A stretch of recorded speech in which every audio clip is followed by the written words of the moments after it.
Hello everyone, welcome back to my channel. আজকে সকাল সকাল চলে এসেছি একটা নতুন ব্লগ নিয়ে। তো কাজের চাপ যে তোমাদের সঙ্গে কোনো ব্লগই শেয়ার করতে পারছি না। সকালে ঘুম থেকে ওঠা থেকে রাতে ঘুমাতে যাওয়ার আগে পর্যন্ত আমার এই বিজি লাইফের জন্য আর ব্লগ শেয়ার করতে পারছি না। আজকে ঘুম ঘুম চোখ নিয়েই ব্লগ শেয়ার করে দিলাম। তোমরা দেখেই বুঝতে পারছো সবে ঘুম থেকে উঠেছি আর কোনো রকমের রেডি হয়েই বেরিয়ে পড়তে হচ্ছে। তোমাদের সঙ্গে তো শেয়ার করা হয়নি, আমি যাচ্ছি আমাদের ফার্মেসিতে। এটা কালকেই ওপেন হয়েছে। দেখো রাস্তার অপোজিটে যে গাজী সিস্টার্স ফার্মেসি দেখা যাচ্ছে, ওটাই আমাদের ফার্মেসি। ঘুম থেকে উঠতে দেরি হয়ে গিয়েছে বলে ব্রেকফাস্টও করা হয়। মাকে বললাম কিছু একটা বানিয়ে পাঠিয়ে দিও, পরে খেয়ে নেবো। ফার্মেসির জন্য একটা ফার্মাসিস্টকে রাখা হয়েছে, কিন্তু উনি আসেন 10টার সময় আর আমরা ওপেন করি 8টার সময়।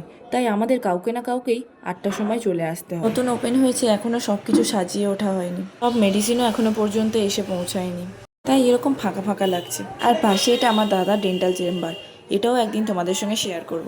এরকম মিনি ব্লগ দেখতে আমার চ্যানেলটিকে অবশ্যই সাবস্ক্রাইব করে দিও।